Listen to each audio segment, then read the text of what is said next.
Boa noite. Várias vezes aqui a gente já comentou sobre a questão da guerra na Ucrânia entre a OTAN e a Federação Russa ser um conflito civilizacional. Hoje nós vamos tentar demonstrar isso.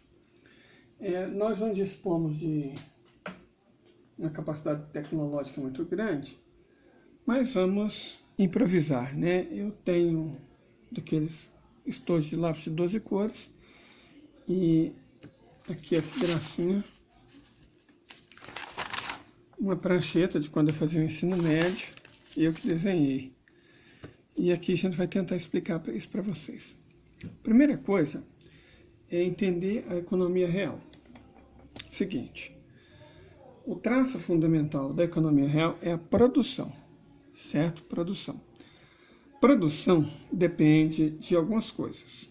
Vamos usar um conceito marxista, mas de uma maneira muito heterodoxa. Marx fala, lembre-se que Marx, ao escrever O Capital, uma crítica à economia política, ele é muito mais um economista do que um político, certo? Então, ele cria o conceito de infraestrutura e o conceito de superestrutura. A infraestrutura, ela se baseia nas forças produtivas, né? E nos meios de produção. Bom, quais são os principais meios de produção?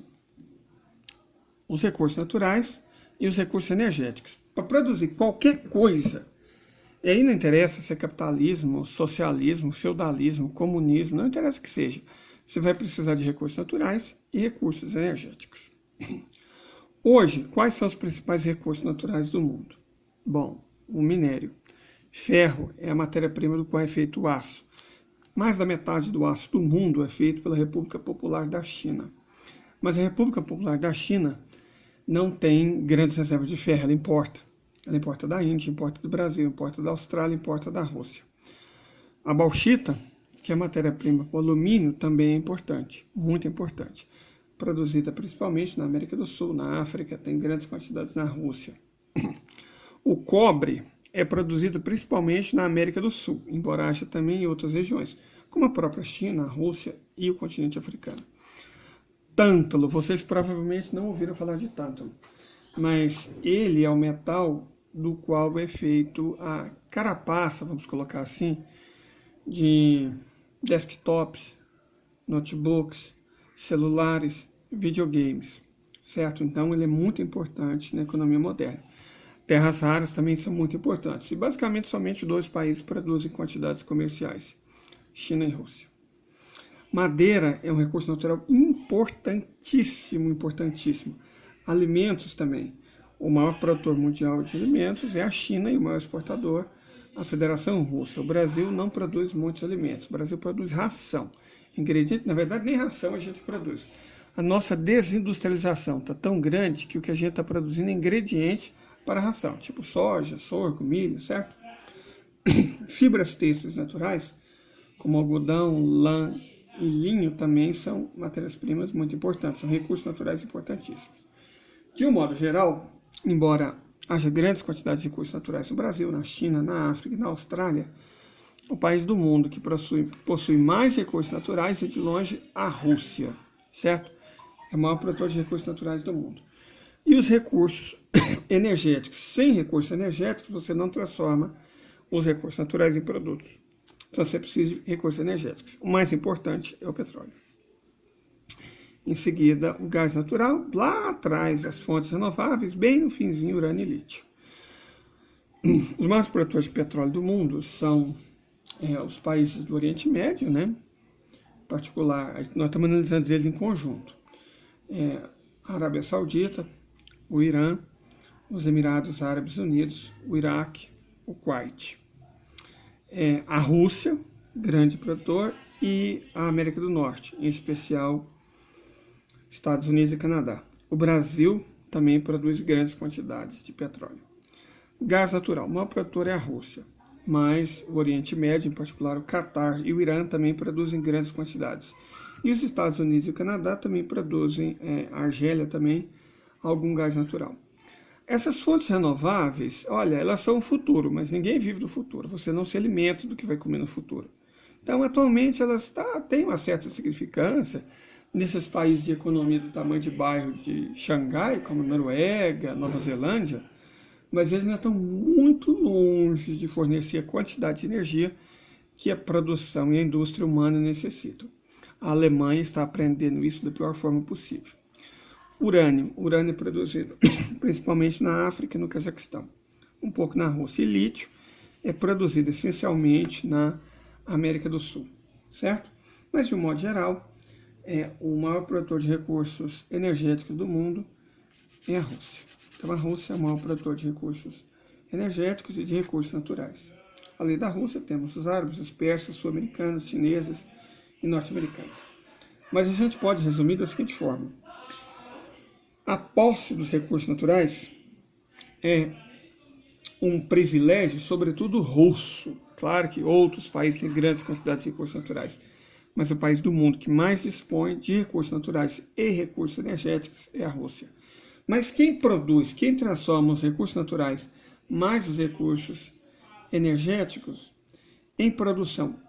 Sobretudo a China. A China hoje, ela produz, se a gente tirar essas fantasias do PIB, setor terciário e tal, a China hoje produz quase metade de todos os bens industriais e agrícolas do planeta Terra, certo? Além da China, nós temos a Índia e lá atrás o Japão, a Alemanha, a Rússia e os Estados Unidos. Perfeito? Mas para transformar recursos naturais mais recursos energéticos em produção, é necessário trabalho. Trabalho na forma de mão de obra humana, né? Não preciso dizer que China, Índia e África concentram bem mais da metade, quase 2/3 da mão de obra humana. Máquinas, certo? Equipamentos, robôs, metade deles está na China. A outra metade está distribuída entre Japão, Europa, Estados Unidos, a Rússia e outros países. A mesma coisa se dá basicamente com ferramentas. É preciso, além do trabalho, técnica, que é ciência mais tecnologia. Os Estados Unidos já foram a maior potência tecnológica do mundo, científica do mundo, não são mais. Hoje é a China, que tem o maior volume de publicação e o maior volume de descobertas científicas. Mas, embora a ciência chinesa esteja muito avançada, a dos Estados Unidos continua alta e a europeia também. E a Rússia. A Rússia também tem uma técnica e uma ciência muito avançadas. Em tecnologia, a China é poderosa, mas conforme alguns setores, o Japão e a Rússia ganham grande destaque. Mas, de um modo geral, se você pensa no trabalho e na técnica necessária para transformar recursos naturais e recursos energéticos em produção, o país que se destaca é a China. Então, desse lado de cá, que é a posse do que é necessário para produzir, enquanto estrutura física, a Rússia é soberana, sabe? Ela lidera. Mas do lado de cá, quando você pensa nas coisas que são necessárias para juntar recursos naturais e energéticos e fazer produtos, a China lidera. Então, a China lidera a produção porque ela lidera o trabalho e a técnica. Perfeito? Então, esse é o mundo real. Essa é a civilização socialista eurasiana. Você tem várias vertentes. A Rússia é um esquema de socialismo industrial. E Vietnã também é socialismo industrial. O Irã é socialismo industrial do tipo islâmico, correto? A China está caminhando na construção do socialismo ecológico, socialismo industrial ecológico, para uma civilização ecológica. O Brasil, ao que tudo indica, vai caminhar mais ou menos nessa direção, agora que nós nos livramos do miliciano genocida incompetente de inteligência limítrofe e passamos para um governo um pouco mais efetivo. Bom, mas essa é uma civilização. Quero mostrar para vocês a outra. Esse é o capitalismo financeiro, certo? Esse é o capitalismo financeiro. Como ele funciona? Bom, o capitalismo financeiro ele não produz. Veja, por exemplo, os Estados Unidos, a Europa, o Japão. Os Estados Unidos tem até um volume razoável de recursos energéticos e muito poucos recursos naturais. O Japão e a Europa não têm nem recursos naturais nem recursos energéticos. Então, como eles são ricos, entre aspas, né? Eles são ricos porque criam diretamente a riqueza artificial a partir da moeda fiduciária. Como a moeda fiduciária funciona? Bom, a moeda fiduciária aplica-se às regras do capitalismo de um modo geral, que é uma relação entre oferta e demanda. O problema é que o capitalismo financeiro gera muita oferta de dinheiro, porque a dívida faz exatamente isso. Se você quiser entender isso, é muito simples. É só você pegar dinheiro e emprestar para um banco, um CDB. Empresta dinheiro para um banco, ele vai te pagar, com muita sorte, 15% ao ano. Agora faz uma dívida com o banco e vê se o juro que ele vai te cobrar vai ser de 15%. Então, sempre que você faz dívida, você enriquece o banco e se empobrece. Vamos explicar como é que isso funciona. O capitalismo financeiro, então, é um sistema estocástico, quase um esquema Ponzi alicerçado em dívida. E ele usa duas ferramentas para garantir que funcione. Primeiro, o que a inflação faz? Inflação é quando a demanda é maior do que a oferta. Então, ela opera sobre a demanda e sobre a oferta. Primeiro, o que o capitalismo faz? Quando a demanda restringe a demanda. Como o capitalismo financeiro restringe a demanda? Concentrando renda. Certo? Como assim? O investimento, que é o cara que te empresta dinheiro, os banqueiros, os financistas, aquilo que a Miriam Porcão e a mídia brasileira chama de mercado, rende muito mais do que o consumo. Então, esse investimento produz os bilionários, certo? Gera riqueza na mão de pouquíssimos, os bilionários. Em relação aos pobres, qual que é a relação da inflação com a renda? Em relação aos pobres, a inflação reduz a renda. Por quê? A moeda que você tem para consumir vale cada vez menos. Ao não consumir, você restringe o quê? A demanda. Pessoas pobres, pessoas endividadas, pessoas miseráveis não exercem demanda. Então, isso ajuda a controlar a inflação. A inflação, portanto, é resolvida passando dinheiro para os ricos e roubando esse dinheiro dos pobres. Esse é o papel do culto aos bilionários, que é a produção de ricos, e o papel da aporofobia.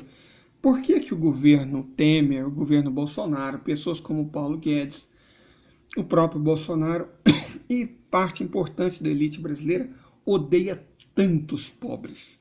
É porque os pobres produzem o quê? Produzem demanda. Produzindo demanda e consumindo, a inflação sobe. E todo o esquema Ponzi fraudulento deles ia ser desmascarado, ia colocar o rei nu. Mas você também, quando eu falo você, o capitalismo, ele opera pelo lado da oferta. Como assim a oferta? Quando a demanda é maior do que a oferta, nós temos inflação. O que você pode fazer para controlar a oferta? Quer dizer, para diminuir a oferta. Primeiro, endivide as pessoas. Nós vimos o papel da dívida. A dívida enriquece os ricos e empobrece as pessoas que já são pobres. Tá certo? Então, a dívida é muito importante.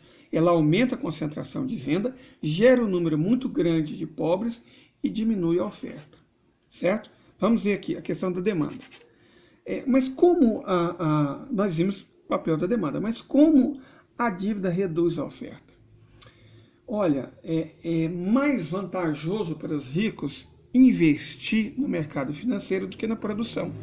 Com menos pessoas investindo na produção, a quantidade de itens produzidos vai ser menor. E isso restringe a oferta. E mantendo os pobres muito pobres, eles só vão ter dinheiro para o consumo. Se eles só vão ter dinheiro para o consumo e não para a produção, a capacidade deles de ofertar vai cair muito. Vocês compreenderam?